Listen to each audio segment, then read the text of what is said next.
Hello friends, എല്ലാവർക്കും ഇന്നത്തെ വീഡിയോയിലേക്ക് സ്വാഗതം. ഇന്നത്തെ വീഡിയോയിൽ ഒരു കേസ് എന്ന് പറയുന്നത് ഈ സംഭവം നടക്കുന്നത് എവിടെയാണെന്ന് വെച്ച് കഴിഞ്ഞാൽ തമിഴ്നാട്ടിലാണ്. 2023 തമിഴ്നാട് ചെന്നൈ മറീന ബീച്ചിൽ കണ്ട ഒരു 14 വയസ്സും അത്രയും പ്രായം വരുന്ന ഒരു പെൺകുട്ടി ഇരുന്ന് കരയുന്നതായിട്ട് പോലീസുകാർ അവിടെ നിന്നവർ കാണുന്നു. പോലീസുകാർ ആ ഒരു പെൺകുട്ടിയെടുത്ത് എന്താണ് കാര്യം എന്ന് ചോദിച്ചിട്ടാണെങ്കിൽ ഒന്നും തന്നെ പറയുന്നില്ല. അവസാനം കുറേ നേരം ചോദിച്ചില്ല, ആ ഒരു പെൺകുട്ടി കാര്യങ്ങൾ ഓരോന്നായിട്ട് പറയുകയാണ്. ഇത് കേട്ടതും പോലീസുകാർ ഭയങ്കരമായിട്ട് ഷോക്കായി. ഒരു പെൺകുട്ടിക്ക് നടക്കാൻ പാടില്ലാത്ത അത്രയ്ക്ക് ക്രൂരതയാണ് ഈ 14 വയസ്സായ പെൺകുട്ടിയോട് നടന്നത്.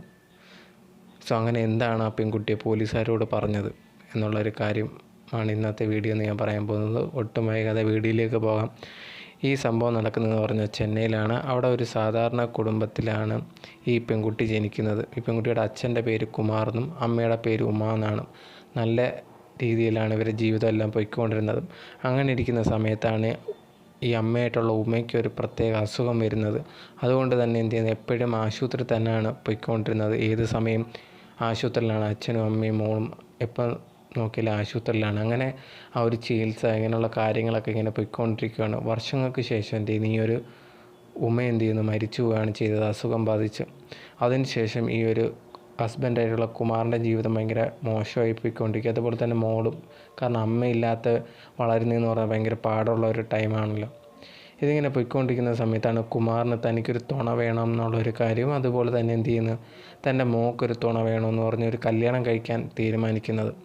അതിനുവേണ്ടി പെൺകുട്ടികളെ അന്വേഷിക്കുന്ന സമയത്താണ് കസ്തൂരി എന്ന് പറഞ്ഞൊരു സ്ത്രീയെ കാണുന്നതും അത് ഈ ഒരു കുമാറിനെ ഭയങ്കരമായിട്ട് ഇഷ്ടപ്പെടുകയും അതിനുശേഷം എന്ത് ചെയ്യുന്നു പറഞ്ഞാൽ ഈ ഒരു കസ്തൂരിയെ കല്യാണം കഴിക്കുകയും ചെയ്യുന്നത്. ഈ കസ്തൂരിയെക്കുറിച്ച് പറയുകയാണെങ്കിൽ കസ്തൂരിയുടെ സ്വഭാവം ഭയങ്കര മോശം അങ്ങനെയൊന്നും ആയിരുന്നില്ല. കുമാറിനോട് നല്ല രീതിയിൽ തന്നെയാണ് പെരുമാറുന്നത്. നല്ല സ്നേഹമൊക്കെ ഉണ്ടായിരുന്നു. കുമാറിനോട് നല്ല രീതിയിൽ തന്നെ പെരുമാറിയിരുന്നു. പക്ഷേ ഈ ഒരു കസ്തൂരിക്ക് ഫുള്ള് ദേഷ്യം ഈ ഒരു കുട്ടിയോടായിരുന്നു. കാരണം സ്വന്തം കുട്ടിയൊന്നുമല്ല, അതുകൊണ്ട് തന്നെ നല്ല രീതിയിൽ കെയർ ചെയ്യുകയോ അങ്ങനെ ഒന്നും തന്നെ ചെയ്തിരുന്നില്ല. പക്ഷേ ഈ ഒരു കുട്ടിക്ക് തൻ്റെ അമ്മയുടെ സ്ഥാനത്തേക്ക് വന്ന ഒരു കസ്തൂരിയെ അമ്മയെപ്പോലെ ഇഷ്ടപ്പെടാൻ തുടങ്ങിയതാണ്. പക്ഷേ ഈ ഒരു കസ്തൂരി തന്നെ എന്ത് ചെയ്യുക, ഉപദ്രവിക്കുക, അതുപോലെ തന്നെ വാക്കുകൾ കൊണ്ട് പല ചീത്ത പറയും, അതുപോലെ തന്നെ വീട്ടിലെ എല്ലാ ജോലികളും ചെയ്യിപ്പിക്കുക. ഇങ്ങനെ തന്നെ പോയിക്കൊണ്ടിരുന്നു. കുമാർ ഇത് അറിയുകയൊന്നും തന്നെ ഇല്ലായിരുന്നു. കാരണം കുമാറിൻ്റെ മുമ്പിൽ കസ്തൂരി നല്ല രീതിയിലാണ് പെരുമാറിക്കൊണ്ടിരുന്നത്. അതുപോലെ തന്നെ ഈ ഒരു മോളടുത്തും ഈ കുമാർ വീട്ടിലുള്ള സമയത്ത് നല്ല രീതിയിലാണ് പെരുമാറിക്കൊണ്ടിരുന്നത്. ഇതിങ്ങനെ പോയിക്കൊണ്ടിരിക്കുകയാണ്. ഈ ഒരു കസ്തൂരി ഉണ്ടെങ്കിൽ ആ ഒരു കുട്ടിയോട് എപ്പോഴും ഇങ്ങനെ മോശമായിട്ട് സംസാരിക്കുക, വീട്ടിലെ ജോലി എടുക്കുക, അങ്ങനെയുള്ള കാര്യങ്ങൾ തന്നെ ചെയ്തുകൊണ്ടിരിക്കും. ഇങ്ങനെ വർഷങ്ങൾ കടന്നു പോകണം. ഈ സമയത്ത് ഈ പെൺകുട്ടി പ്രായപൂർത്തിയൊക്കെ ആവുന്നുണ്ട്. എന്നിട്ട് ആ സമയത്ത് എന്ത് ചെയ്യുന്നു, ഒരു പെൺകുട്ടിയൊക്കെ ഇവിടെ തന്നെ ജോലി ചെയ്യിപ്പിക്കുക, അങ്ങനെയുള്ള കാര്യങ്ങൾ ഉപദ്രവിക്കുക, ഇങ്ങനെ കാര്യങ്ങൾ തന്നെ നടന്നു പോയിക്കൊണ്ടിരിക്കുന്നു. അതുകൊണ്ട് തന്നെ ഈ കുട്ടി സ്കൂളിലൊക്കെ പോയിക്കൊണ്ടിരുന്നതാണ്. പക്ഷേ അമ്മ മരിച്ചതിന് ശേഷം ഈ കുട്ടിയൊന്നും സ്കൂളിൽ വിടാതായി. ഈ കുട്ടി എപ്പോഴും ഈ വീട്ടിൽ തന്നെയാണ്, വീട്ടിലെ കാര്യങ്ങളൊക്കെ നോക്കി തന്നെയാണ് നടന്നിരുന്നത്. അങ്ങനെ ഇരിക്കുന്ന സമയത്ത് പയ്യെ ഉണ്ടെങ്കിൽ ഒരു കുമാറിൻ്റെ ക്യാരക്ടറിലും ചേഞ്ചസ് ഒക്കെ വരാൻ തുടങ്ങി. ഭയങ്കരമായിട്ട് കള്ളു കുടിക്കുക, വീട്ടിൽ വരിക, വീട്ടിൽ വന്നതിന് ശേഷം ഈ ഒരു കസ്തൂരിയെ ഭയങ്കരമായിട്ട് ഉപദ്രവിക്കുക, അവർ തമ്മിൽ അടിയാവുക, അങ്ങനെയുള്ള ഭയങ്കരമായിട്ട് ഇഷ്യൂസ് ഇങ്ങനെ പോയിക്കൊണ്ടിരിക്കുമായിരുന്നു. അങ്ങനെ ഇരിക്കുന്ന സമയത്താണ് ഒരു ദിവസം കള്ളു കുടിച്ചതിന് ശേഷം ഈ ഒരു കുമാർ വീട്ടിലേക്ക് വരുന്നു. വീട്ടിലേക്ക് വന്നപ്പോഴത്തേന് തൻ്റെ മോളെ കാണുന്നു. തൻ്റെ മോളെ കണ്ടപ്പം ഈ ഒരു കുമാർ, അച്ഛനെന്ന ഈ കുമാറിൽ വേറൊരു ഫീലിംഗ് ആണ് ഉണ്ടായത്. ഒരു മോളെ കാണുന്ന ഫീലിംഗ് അല്ല, വേറൊരു രീതിയിലാണ് ഈ ഒരു മോളെ കണ്ടത്. അതിനുശേഷം ഇതേ കണക്ക് അടുത്ത ദിവസം കുടിച്ച് വന്നതിന് ശേഷം തൻ്റെ റൂമിൽ പോയി ഇരിക്കുകയായിരുന്നു. റൂമിൽ പോയിരുന്ന കുമാർ ഉണ്ടെങ്കിൽ തൻ്റെ മോളെ തൻ്റെ റൂമിലേക്ക് വിളിക്കുകയാണ് ചെയ്തത്. ആ ഒരു കുട്ടി വിചാരിച്ച് തൻ്റെ അച്ഛൻ എന്തോ സഹായം വേണം, അതിനായിരിക്കും വിളിക്കുന്നതെന്ന് വിചാരിച്ച് റൂമിലേക്ക് ചെന്നതും ഈ കുമാർ റൂമിൻ്റെ കുറ്റിയിടുകയും അതിനുശേഷം ഈ കുട്ടിയെ ഉപദ്രവിക്കുകയാണ് ചെയ്തത്. ഭയങ്കരമായിട്ട് ഉപദ്രവിച്ച് ബോധം കെട്ട് താഴെ വീണതിന് ശേഷം ആ ഒരു പെൺകുട്ടിയെ ശാരീരികമായിട്ട് പീഡിപ്പിക്കുകയാണ് ചെയ്തത്. അത് സ്വന്തം അച്ഛനാണത് ചെയ്യുന്നതെന്ന് എനിക്ക് ഓർമ്മ വേണം. അങ്ങനെ 2-3 പ്രാവശ്യം ആ ഒരു രാത്രി തന്നെ ആ കുട്ടിയെ പീഡിപ്പിക്കുകയുണ്ടായി. ഇത് ഈ ഒരു രണ്ടാനമ്മയായിട്ടുള്ള കസ്തൂരി എല്ലാം കാണുന്നതും കേൾക്കുക എല്ലാം ഉണ്ടായിരുന്നു. പക്ഷേ ഇതിലൊന്നും പ്രതികരിക്കാനോ ഒന്നും തന്നെ നിന്നില്ല. കാരണം തന്നെ ഉപദ്രവിക്കാതിരിക്കാൻ, ആ ഒരു കുട്ടി ഉപദ്രവിച്ചാലും തനിക്ക് കുഴപ്പമില്ല എന്നുള്ളൊരു രീതിയായിരുന്നു ഈ ഒരു കസ്തൂരിക്കുണ്ടായിരുന്നു. അതും കസ്തൂരിക്ക് ഒരു കുട്ടി ഇഷ്ടമേ അല്ല, അതുകൊണ്ട് ആ കുട്ടിക്ക് എന്ത് പറ്റിയാലും ഒരു കുഴപ്പമില്ലെന്നൊരു സ്റ്റാൻഡായിരുന്നു ഈ ഒരു കസ്തൂരിക്കുണ്ടായിരുന്നതും.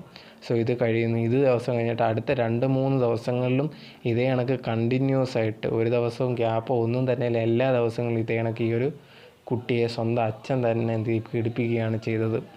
സോ അങ്ങനെ ഇരിക്കുന്ന സമയത്താണ് ഈ ഒരു കുട്ടിയുടെ കാര്യം പറയാം, സ്കൂളിലോ ഒന്നും തന്നെ പോയി പറയാൻ പറ്റില്ല. വീട്ടിലാണെങ്കിൽ ഈ പീഡനമെല്ലാം കഴിഞ്ഞതിന് ശേഷം രാവിലെ പിന്നെയും ഈ രണ്ടാം അമ്മ പറയുന്ന കസ്തൂരിയായിട്ടുള്ള അമ്മ പറയുന്ന കേട്ട് പണിയെല്ലാം തന്നെ ചെയ്യണം. ഇതിങ്ങനെ പൊയ്ക്കൊണ്ടിരിക്കും. ഇങ്ങനെ ആരടുത്തും പറയാനോ ഒന്നും പറ്റുന്നില്ല ഈ വിഷമങ്ങളൊക്കെ. സോ അങ്ങനെ ശേഷം 2-3 ദിവസം കഴിഞ്ഞതിന് ശേഷം ഈ അച്ഛൻ വരുന്നെന്ന് അറിഞ്ഞാൽ ഈ കുട്ടി ഒളിച്ചു പോയിരിക്കുകയൊക്കെ ചെയ്യും. ഈ സമയത്ത് കസ്തൂരി എന്ത് ചെയ്യുന്നു, ഇതറിഞ്ഞിട്ട് ഈ ഒരു പെൺകുട്ടിയുടെ അടുത്തേക്ക് ചെല്ലുക, സ്നേഹത്തോടെ സംസാരിക്കുക. അതിനുശേഷം എന്ത് ചെയ്യുക, കുടിക്കാൻ വേണ്ടി വെള്ളം എടുത്ത് കൊടുക്കുക. ഈ കൊടുക്കുന്ന വെള്ളത്തിൽ എന്ത് ചെയ്യുക, ഡ്രിങ്ക്സ് കലക്കി കൊടുക്കും. ഈ കലക്കി കൊടുക്കുന്നതുകൊണ്ട് തന്നെ എന്ത് ചെയ്യുന്നതെന്ന് പറഞ്ഞാൽ ഈ ഒരു കുട്ടി ഉണ്ടെങ്കിൽ അത് കുടിച്ചതിന് ശേഷം ബോധം കെട്ടി വീഴുകയാണ് ചെയ്യുന്നത്. അതിനുശേഷം ഉണ്ടെങ്കിൽ ഈ ഒരു കസ്തൂരി അവിടെ നിന്ന് എടുത്ത് ഈ ഒരു കുമാറിൻ്റെ റൂമിൽ കൊണ്ടുപോയി ഈ കുട്ടിയെ കടത്തുകയും ചെയ്യും. എന്നതിന് ശേഷം വെളിയിൽ വന്നതിന് ശേഷം കുമാറിൻ്റെ അടുത്ത് പറയും, എന്നെ ഉപദ്രവിക്കുകയൊന്നും ചെയ്യരുത്, നിൻ്റെ ആഗ്രഹത്തിന് വേണ്ടി നിൻ്റെ കുട്ടിയെ ഞാൻ അവിടെ കടത്തിയിട്ടുണ്ട്, നിനക്ക് എന്ത് വേണമെങ്കിലും ചെയ്യാം, എന്നെ ഉപദ്രവിക്കാതിരുന്നാൽ മതി എന്നാണ് ഈ ഒരു കസ്തൂരി ഈ ഒരു കുമാറിൻ്റെ അടുത്ത് പറഞ്ഞത്. സോ എന്ത് ക്രൂരയാണല്ലേ. അതിനുശേഷം എന്ത് ചെയ്യുന്നു, ഈ ഒരു കുമാർ റൂമിൽ കയറി എന്നത്തെയും പോലെ തന്നെ ഉപദ്രവിക്കാൻ തുടങ്ങുകയാണ് ചെയ്തത്. ഈ ഒരു സംഭവം ഒരു മാസത്തോളം ഇത് തുടർന്നെന്നാണ് പറയുന്നത്. അങ്ങനെ 1 മാസത്തോളം ആ ഒരു കുട്ടിക്ക് താങ്ങാനാവാൻ പറ്റാത്തതിനെയും കാട്ടി വലുതാവുകയാണ് ചെയ്തത്. അതിനുശേഷം ഈ കുട്ടി ഒരു ദിവസം ഈ വീട്ടിൽ നിന്ന് ചാടിപ്പോവാൻ പദ്ധതിയിടുന്നു. അങ്ങനെ ഇരിക്കുന്ന സമയത്താണ് കസ്തൂരിയുടെ ശ്രദ്ധ തെറ്റിയ സമയം കൊണ്ട് ഈ ഒരു പെൺകുട്ടി എന്ത് ചെയ്യുന്നത്, ഈ വീട്ടിൽ നിന്ന് രക്ഷപ്പെടുകയും നേരെ ഈ ഒരു ചെന്നൈ മറീന ബീച്ചിൽ ചെന്ന് അവിടെ ചെന്ന് ഇരിക്കുന്നത്. അവിടെ ചെന്ന് ഇതൊക്കെ ഓർത്ത് ഭയങ്കരമായിട്ട് കരയാണ് ചെയ്തത്. അങ്ങനെ കരഞ്ഞുകൊണ്ടിരിക്കുന്ന സമയത്താണ് അവിടെ ഉള്ള ഒരു പോലീസുകാർ ഇത് കാണുന്നതും പോലീസുകാർ വന്ന് ഈ കുട്ടിയോട് ചോദ്യം ചോദിക്കുന്നതും. ചോദ്യം ചോദിച്ച സമയത്ത് പെൺകുട്ടിയാണെങ്കിൽ ഒന്നും തന്നെ പറയുന്നില്ല എന്ത് പറ്റിയെന്നുള്ളൊരു കാര്യം. പോലീസ് ഇത് എന്ത് ചെയ്തെന്ന് പറഞ്ഞാൽ ഉടനെ ചൈൽഡ് കെയറിൽ വിളിക്കുക, അവിടെ വിളിച്ചിട്ട് കാര്യങ്ങൾ പറയുക. അതിനുശേഷം അവിടുന്ന് 2 ഉദ്യോഗസ്ഥർ വരും. അവർ വന്നതിന് ശേഷം ഈ കുട്ടിയെടുത്ത് സംസാരിച്ചപ്പം ആ കുട്ടി ഇവരോടും ഒന്നും തന്നെ പറയുന്നില്ല എത്ര ചോദിച്ചിട്ടും. പോലീസുകാർ എന്ത് ചെയ്യുന്നു പറഞ്ഞാൽ ഇവരെ സ്റ്റേഷനിൽ തന്നെ വിളിച്ചിട്ട് 2 ലേഡി കോൺസ്റ്റബിളെ വരാൻ പറയുന്നു. അവരുടെ അടുത്ത് പോലീസ് ഡ്രസ്സ് ഇട്ട് വരണ്ട, സാധാരണ ഡ്രസ്സ് ഇട്ട് വന്നാൽ മതി, സാരിയൊക്കെ കൊടുത്ത് വന്നാൽ മതി എന്ന് പറയുന്നു. അതേ കണക്ക് അവർ 2 പേരും വരുന്നു. വന്നതിന് ശേഷം ഈ കുട്ടിയെടുത്ത് സംസാരിക്കുന്നു. പക്ഷെ അപ്പം പോലും ഈ കുട്ടി ഒന്നും തന്നെ പറയാനോ ഒന്നും തന്നെ റെഡി ആയിരുന്നില്ല, കരഞ്ഞുകൊണ്ട് തന്നെയാണ് ഇരിക്കുന്നത്. അതിനുശേഷം അവർ 2 പേരും എന്ത് ചെയ്യുന്നു, ആ ഒരു 2 പോലീസുകാർ ഈ ഒരു പെൺകുട്ടിയെ കൊണ്ടുപോയി റെസ്റ്റോറൻറ്റിലൊക്കെ കൊണ്ടുപോയി അവിടെ കൊടുത്ത് ഫുഡൊക്കെ വാങ്ങിച്ചു കൊടുക്കുക, കുറച്ച് സമയം സ്പെൻഡ് ചെയ്യുക, നല്ല രീതിയിൽ സംസാരിക്കുക. അതെല്ലാം ആ ഒരു പെൺകുട്ടിക്ക് അവരുമായിട്ട് ഒരു പ്രശ്നം അങ്ങനെ ഒരു തോന്നിപ്പിക്കാത്ത രീതിയിൽ ആ 2 പേരും സംസാരിക്കുക നല്ല രീതി പൊയ്ക്കൊണ്ടിരുന്ന സമയത്താണ് ഈ ഒരു പോലീസുകാർ പെൺകുട്ടിയോട് കാര്യം ചോദിക്കുന്നത്, എന്താണ് പ്രശ്നമെന്നുള്ള കാര്യങ്ങൾ ചോദിക്കുമ്പോഴാണ് ഈ ഒരു കുട്ടി നടന്ന കാര്യങ്ങൾ ഓരോന്നായിട്ട് പറയുന്നത്. തൻ്റെ അച്ഛനിൽ നിന്ന് 2ാം അമ്മയിൽ നിന്നും താൻ അനുഭവിച്ച ക്രൂരതകളെക്കുറിച്ച് പറയുന്നു. ഇത് കേട്ട പോലീസിന് വിശ്വസിക്കാൻ തന്നെ പറ്റിയില്ല. അതിനുശേഷം എന്ത് ചെയ്തു, പോലീസുകാർ നേരെ ഈ ഒരു പെൺകുട്ടിയുടെ വീട്ടിലേക്ക് ചെന്നതിന് ശേഷം ഉണ്ടെങ്കിൽ കുമാറിനെ അതുപോലെ തന്നെ ഈ ഒരു കസ്തൂരി എന്ത് ചെയ്യുന്നു, അറസ്റ്റ് ചെയ്ത് പോലീസ് സ്റ്റേഷനിൽ കൊണ്ടുവരുന്നു. പോലീസ് സ്റ്റേഷനിൽ കൊണ്ടുവന്നതിന് ശേഷം അവരുടെ അടുത്ത് ചോദ്യങ്ങൾ ചോദിക്കുന്നു. ആദ്യമേയൊക്കെ സമ്മതിക്കാൻ മടി കാണിച്ചെങ്കിലും പിന്നെ പോലീസ് ചോദിക്കേണ്ട രീതിയിൽ ചോദിച്ചപ്പോൾ അവർ മറുപടി പറയുകയാണ് ചെയ്തത്. അവരാണ് ഇതെല്ലാം ചെയ്തതെന്നുള്ളൊരു കാര്യം സമ്മതിക്കുകയും ചെയ്തു. അതിനുശേഷം ഇവർ 2 പേരെ അറസ്റ്റ് ചെയ്ത് കോടതിയിൽ കൊണ്ടുപോയി അവിടെ നിന്ന് എന്ത് ചെയ്യുന്നു, അവർക്കുള്ള ശിക്ഷ വിധിക്കുക. അതിന് ശേഷം ഇവരെ 2 പേരും ജയിലിൽ അടയ്ക്കുകയാണ് ചെയ്തത്. ഈ ഒരു സ്റ്റോറി കേട്ട സമയത്ത് എന്ത് ചെയ്യുന്നത്, എനിക്ക് ഭയങ്കരമായിട്ടുള്ളൊരു ഫീലിംഗാണ് ഉണ്ടായത്. കാരണം എന്ന് പറഞ്ഞു കഴിഞ്ഞാൽ സ്വന്തം അച്ഛനിൽ നിന്നും 2ാം അമ്മയിൽ നിന്നും എല്ലാം ഇത്രമാത്രം ക്രൂരത ഒരു കുട്ടി അനുഭവിച്ചെന്ന് പറയുമ്പം ഒരാൾക്കും അത് ചിന്തിക്കാൻ പോലും പറ്റില്ല. ഇതുപോലുള്ള പെൺകുട്ടികൾ ഇപ്പോഴും ഉണ്ടായിരിക്കാം, നമ്മുടെ സമൂഹത്തിൽ ഇപ്പോഴും ഉണ്ടെന്നാണ് ഞാനും വിശ്വസിക്കുന്നത്.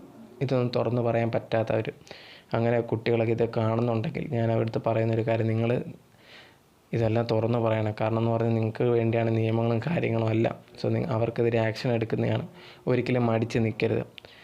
സോ ഈ ഒരു സംഭവം കേട്ടപ്പോൾ നിങ്ങൾക്ക് എന്താണ് തോന്നിയെന്നുള്ളത് കമൻറ്റ് ബോക്സിൽ കമൻറ്റായിട്ട് രേഖപ്പെടുത്തുക.